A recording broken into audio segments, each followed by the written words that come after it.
Good morning. So this morning we want to talk about the gender gap. It's been quite topical of late. What does it mean?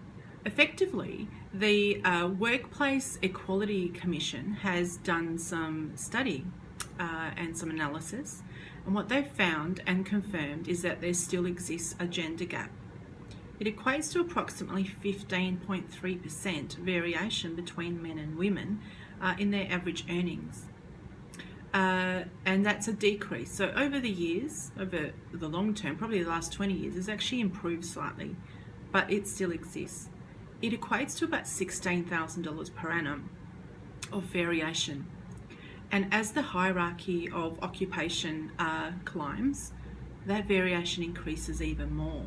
So there's some significant consequences of this variation. Firstly, I think there's lack of awareness. When there's lack of awareness of any variation or gaps, it's hard to fill that gap. So firstly, we need to know that it exists, and then we need some strategies to bridge the gap. So what are the disadvantages? Well, the disadvantages is that over the term, earnings are significantly less. There's less independence. It has an effect on government. Government effectively needs to then provide increased welfare. The life expectancy of women is also greater. In fact, life expectancy over the last period, over the last 20, 30 years has also increased. That means that we need to effectively throw more money at our system in order to be self-funded. So the 9.5% in Australia that we're currently contributing to all employees is probably insufficient. One, because longevity has improved over the years, and secondly, there's a gender gap. Women are living longer. Security, and there's less power as well. So you're disempowered when you have less resources available. So if I can use an example, on average, a woman has approximately $80,000 in her superannuation, a very important vehicle for future retirement planning. That's just slightly over half of what the average is for a man. The average for a man is $150,000. That's across the board. The problem there is that 25% of men have about $500,000 in their account balance. Only 5% of women have a similar account balance. In fact, about 25% have less than $50,000 in their account balance. That's a significant economic effect for women. So there's a lot to be done. One of the key things that needs to be addressed is that how do you bridge that gap? And I did mention awareness is significant. So starting the money conversation early is significant. Maternity leave has an effect on the outcome. 95% of all carers are women, and 75% of the part-time workforce is women. Only about 7.8% of men work part-time. So that's significant impact again on those final outcomes. Increasing financial literacy is key. We, as certified financial planners providing advice to the public, see a significant benefit in seeking advice. Putting in place strategies, understanding your numbers, and not being afraid of them. Women tend not to talk about money as much as men. It's an easier conversation, I suspect. I'm always fascinated by the psychology behind it, and I think it comes from us women as being nurturers, and we want to please and not be confronting.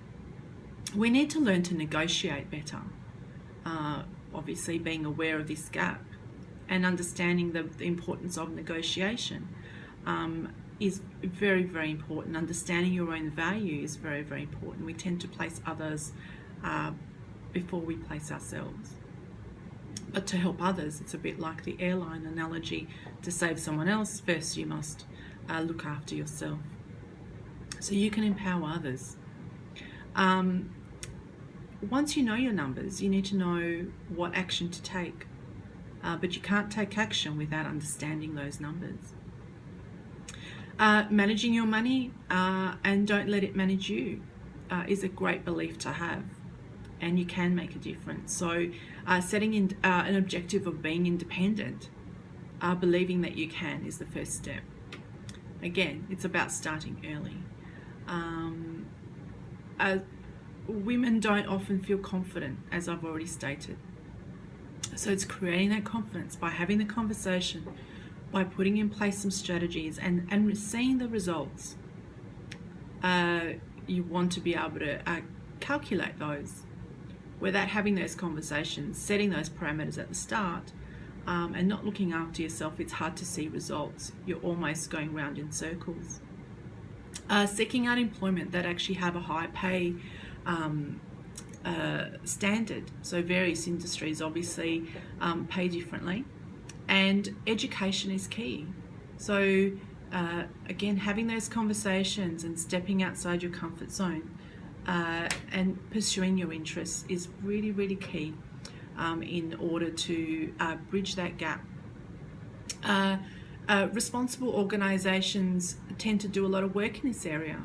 They audit their pay variations, and we found that the employers that do conduct this analysis are actually doing a lot to bridge the gap, and that really comes from this greater awareness. A financial planner, as I've indicated, can identify the strategies that you can employ. There's so much there. There's always new legislation. It's really important to keep abreast of that. So having a relationship with someone that you can trust is a great starting point. And often that initial appointment is complimentary. So you can learn a lot by that, and just putting in place some really good habits and understanding why it's so important to start with a budget. Understanding what's coming in, what's coming out. If it's not enough, how much do you need? And then what are the steps that need to be taken? Being clear on the things that need to be addressed. And the last and most important part is having the belief that you can bridge the gap. I'm a very strong believer in that. I rarely meet anyone that can't improve their circumstances, so I encourage you to take that first step. We would welcome the opportunity to have a chat to anybody who is interested in improving their financial situation, and we haven't met anyone that hasn't been able to do so to date. So thank you for your time, and we look forward to having a chat with you and a cuppa. Take care. Bye for now.